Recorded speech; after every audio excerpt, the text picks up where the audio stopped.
Eric Bakker, the naturopath from New Zealand. Thanks for coming back. Let's talk about the 10 reasons why I think a stool test, a comprehensive stool analysis, is the smartest possible thing you can do if you've got a gut problem, if you've got a chronic health problem, if you've got an autoimmune problem, many different problems. Now, as you know, my clinic here in New Zealand has performed thousands of stool tests. We work with patients for many years on Skype, on FaceTime. Skype's pretty crappy now. When I have a look now at Google Meetings, I think, or new technologies out, but most of it was on Skype. And we had stool tests going all over the world. Saudi Arabia, Dubai, and North America, South America, all through Europe, about 60 countries. So I've had boxes and boxes and boxes of stool tests I've worked with patients. And I'm going to give you now the 10 reasons why I think it's one of the smartest tests you can do. I'm not talking about the organic acids test, which I found pretty flunky and pretty average. I didn't really get much chop out of that. You can do FAPs or food allergy reports. They're okay, but again, you've got a narrow scope of focus. But the stool test is going to give you a lot of information. And if it's performed properly, you're going to have enough information, which is really going to help you recover your health. I just wish more practitioners would do this test. But I remember lecturing widely on this test in Australia and New Zealand years ago, and still hearing many naturopaths and chiropractors and people saying, it's too dear, patients can't afford it. Well, patients can't afford to be sick for 20 years either, you know. Okay, let's go. The first reason is to give you a baseline. Right? So the baseline is important because you want to know a starting point. When a patient comes to me that's very ill and sick, I need to know what ballpark are we looking at, you know. Out of a scale of 1 to 10, what's their gut like? 10 being really bad and 1 being really good. Is it going to be a 4? Is it going to be an 8? Well, I'll tell you something. This is exactly the same scenario that happened to me a few months ago. I went to get a battery for, I think it was a flashlight or something, and it didn't work.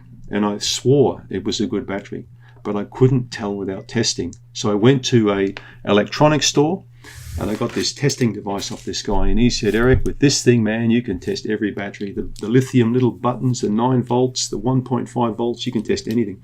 So now, I've got a whole heap of batteries at home. I can put the positive and negative on. I can instantly see if this battery is good. Now, a 1.5 battery new is 1.61 volts. But as soon as it drops to 1.4, it goes in the trash.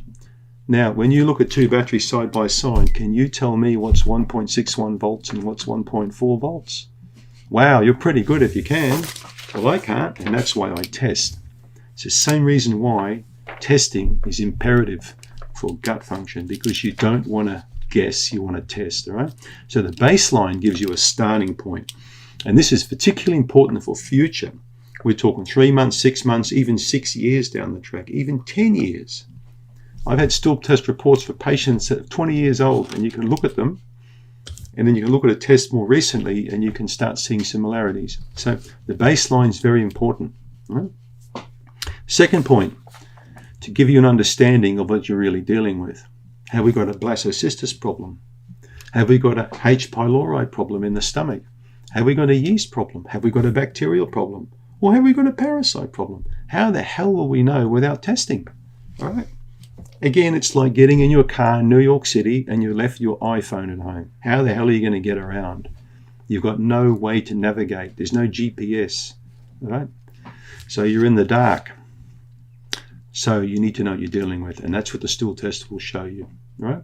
The third one, to give you a count. So now you need to know, okay, I've got a candida problem, but is it 1 plus, 2 plus, 3 plus, or is it full hilt? Is it 4 plus? How bad is it? So the count is important, and you'll get that too. Fourth one, to dispel myths. All right? I can't tell you how many people I've seen that say, Eric, I've got a real bad candida problem. I say, well, how do you know? Oh, I just know. I read it online. I went to a Facebook page and I got all the symptoms. And I say, well, why don't we run a test? Yeah, sure. And we get it back. They got no candida at all. They got a parasite problem. Okay, they could have giardia. And this happened to a lady in the South Island who swore till she was blue in the face to me that I've got a candida problem. When we got the results back, it was giardia.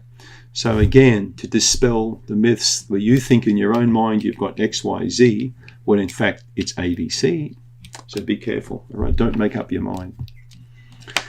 And if you assume, you make a you-know-what out of you and me, okay? Fifth one, to save you time and money, right? Remember what I said at the beginning? Chiropractors and naturopaths, patients can't afford it. Well, how the hell can they afford to be sick for 20 years or 10 years or have a stuffed quality of their life because they couldn't afford $500 or $600? Now, that's a lot of money for you guys out there. But think about the quality of your life, all right? When you look at $500 or $600 for the quality of your life, I think it's a small amount to pay. But the trick is to find the right person to interpret it for you and help you through it, right? And that's why you need to work maybe with a stool lab or with associations that can point you in the right direction. Don't ask me. I don't really know people in different countries or can point you to clinics. That's not really part of what I do. The sixth one, to get a more complete understanding of the dysfunction that you're dealing with, all right? So, the stool test can also show the immune involvement, the secretory IgA, for example, so we can see what state your immune function is in the gut to a good degree. There are different digestive markers that we can look at to see how the digestive pancreatic elastase, for example, the PE1, so we can see how functional the pancreas is. So doing this test will not just show you if you've got bugs, but it'll also show you a wide range of parameters, inflammation and immune and allergies, all these things you can pick generally from a stool test. That's what I said, you're going to get a lot of information. The seventh one is species identification. So you can actually work out, hey, I've got a Candida lambica problem, not albicans, or wow, I've got actually Candida tropicalis. So this will identify the Candida species. This will identify if it's Pseudomonas. It will identify if it's Citrobacter. So the species will come up, and that's going to greatly aid you when it comes to countering it with something, okay? The eighth one is for future. So do it now. It's like taking photos. Photos are great, not for today. Who cares about what you look like today? It's what you look like in 5 or 10 years in that comparison. So remember we talked, the first point was about the baseline.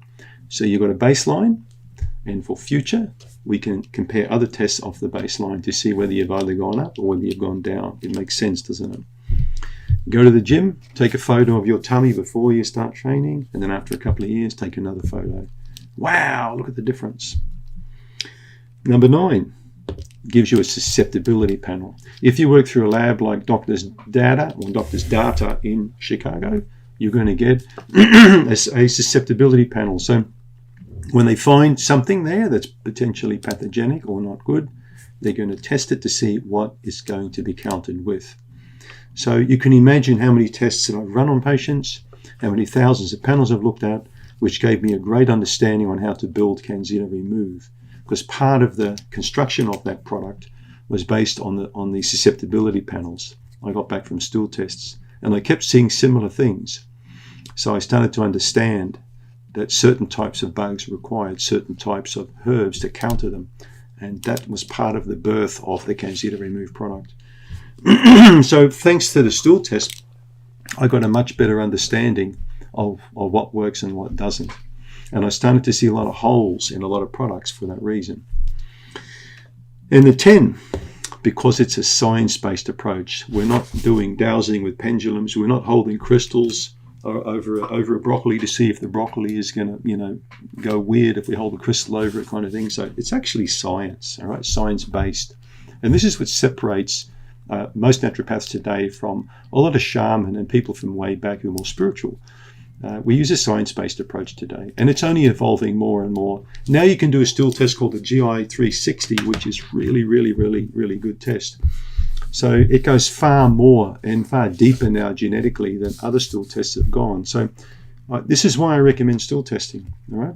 It separates fact from fiction. It takes you out of the dark ages. It puts you into the modern ages. It's science-based. If your doctor doesn't like it, well, he can take a flying leap, to be honest, because it is science. And it is evidence-based, okay? Thanks for tuning in. Doctors Data, Chicago. There are other labs as well, but I've always worked with these guys from Doctors Data for over 20 years, and I found them rock solid. You'll find them on Google. Thanks for tuning in.